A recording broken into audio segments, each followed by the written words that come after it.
Assalamualaikum warahmatullahi wabarakatuh.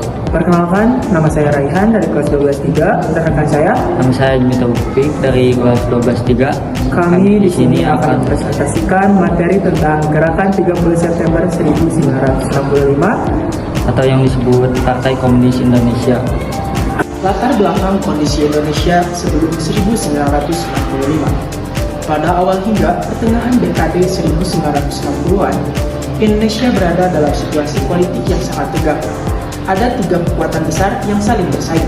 Yang pertama, kelompok komunis, terutama Partai Komunis Indonesia atau yang disebut PKI, yang saat itu merupakan partai komunis terbesar ketiga di dunia setelah Uni Soviet dan Tiongkok.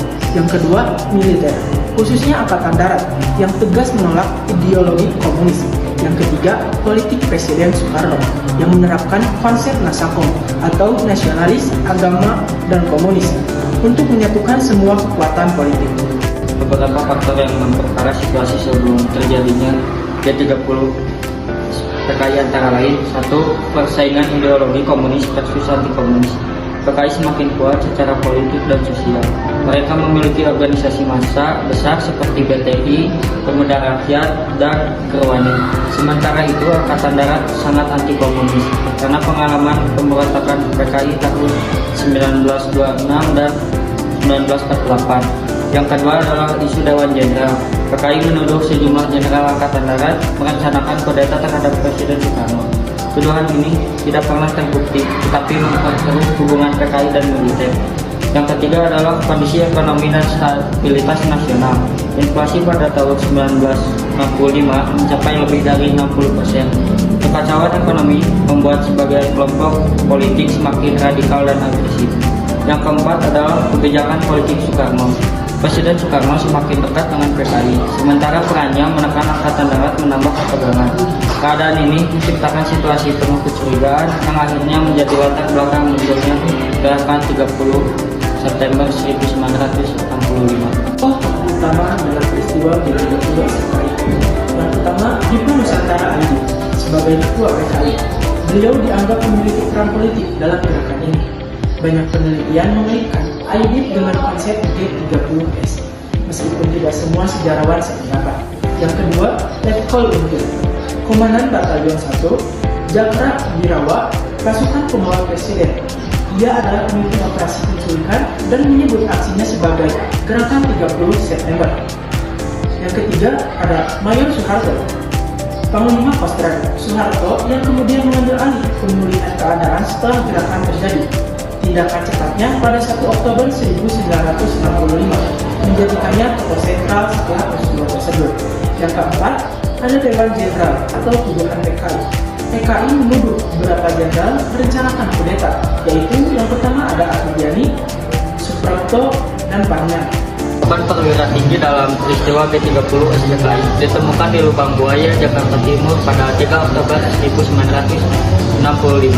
Yang pertama adalah Letjen Ahmad Yani, yang kedua Majen Raden Suprapto, yang ketiga Majen Siswondo Parman, yang keempat Majen Mas Tirto Darmo Haryono, yang kelima adalah Brigjen Donald Ishak Panjaitan, yang keenam Brigjen Sutoyo Siswo Mingharjo, yang ketujuh adalah Kapten Peret Tendean gugur saat melindungi Jenderal Nasution. Jenderal Abdul Haris Nasution selamat, tetapi putrinya Aden Mas Duryani terluka dan kemudian meninggal. Kronologi peristiwa Gerakan 30 SPKI. Pada tanggal 30 September 1965, Kamis malam, situasi politik Jakarta dalam keadaan tegang akibat konflik antara Partai Komunis Indonesia, Angkatan Darat, dan dinamika politik Presiden Soekarno. Pada pukul 21 sampai 22 WIB, persiapan operasi pasukan dari Batalion Jakra Birawa serta unsur Pemuda Rakyat dan Gerwani mulai berkumpul di beberapa titik, terutama di Lubang Buaya. Letkol Untung sebagai pemimpin operasi memberikan instruksi akhir pada pasukan. Pada pukul 22:30 WIB, pergerakan pasukan truk-truk militer bergerak keluar dari Lubang Buaya menuju rumah para jenderal Angkatan Darat yang menjadi target penculikan. Operasi dilaksanakan serentak agar target tidak sempat saling memberi peringatan. Pada pukul 4 sampai 6 WIB, penguasaan objek vital. Pasukan G30S menguasai markas RRI, yaitu Radio Republik Indonesia, di Jalan Medan Merdeka Barat. Mereka juga menguasai telekomunikasi pusat untuk mengatur informasi publik. Radio RRI menjadi sarana utama untuk mengumumkan gerakan ini ke seluruh Indonesia. Pada pukul 6.30 WIB, pengumuman G30 SPKI melalui radio. Melalui siaran RRI, Letkol Untung membacakan pengumuman bahwa gerakan 30 September telah mengamankan para jenderal yang disebut sebagai bagian dari Dewan Jenderal yang dituduh hendak menggulingkan Presiden Soekarno. Dibentuk Dewan Revolusi Indonesia untuk mengambil alih pemerintahan. Siaran ini mengagetkan masyarakat karena sebelumnya tidak terdengar adanya konflik terbuka. Pada 1 Oktober 1965, Jumat pagi siang, pada pukul 7 sampai 9 WIB, reaksi Panglima Kostrad Soeharto. Mayor Jenderal Soeharto yang saat itu bertugas sebagai Panglima Kostrad menerima informasi tentang penculikan dan klaim G30S, segera menuju markas Kostrad. Pada pukul 9 sampai 12 WIB, Kostrad bergerak. Soeharto mengerahkan pasukan RPKAD, Kostrad dan beberapa kesatuan lain. Gedung RRE direbut kembali dari tangan pasukan G30S. Siaran G30S dihentikan total dan digantikan dengan siaran militer. Pada 1 Oktober 1965, Jumat malam, pada pukul 19 WIB, situasi mulai di bawah kendali Angkatan Darat. Soeharto mengumumkan melalui radio bahwa pemerintah dan Angkatan Darat berhasil menumpas sebagian besar gerakan. Ibu kota Jakarta berada dalam kondisi aman. Gerakan 30 September dinyatakan sebagai pembangkangan dalam militer. Para pemimpin G30S mulai melarikan diri dari Halim menuju Jawa Tengah dan daerah lain. 2 Oktober 1965, Sabtu, pagi hari operasi pembersihan. Pasukan TNI Angkatan Darat melakukan penyisiran di wilayah Jakarta dan sekitarnya. Lubang Buaya dikuasai tanpa perlawanan berarti.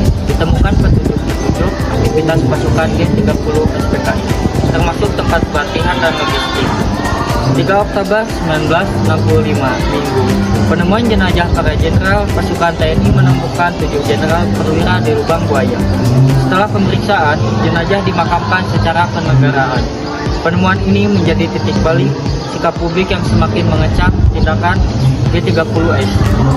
Setelah 3 Oktober, penetapan sikap negara, pemerintah menyatakan bahwa G30 SPKI adalah tindakan makar. PKI dituduh sebagai dalang, meskipun kajian sejarah modern menunjukkan bahwa peristiwa ini kompleks dan melibatkan banyak faktor. Gelombang penangkapan terhadap tokoh dan simpatisan PKI terjadi di seluruh Indonesia. Dampak dan pasca kejadian. Yang pertama, pembubaran PKI. Pemerintah melalui surat Perintah 11 Maret 1966 dari keputusan berikutnya membubarkan PKI dan melarang penyebaran komunisme di Indonesia. Yang kedua, penangkapan besar-besaran. Ratusan ribu orang yang diduga terkait PKI ditangkap, ditahan atau dilawasi.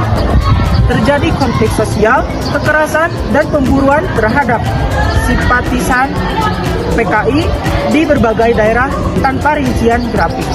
Bahan politik nasional, kekuasaan Presiden Soekarno melemah drastis akibat hilangnya dukungan militer, krisis ekonomi, tekanan politik dari Angkatan Darat.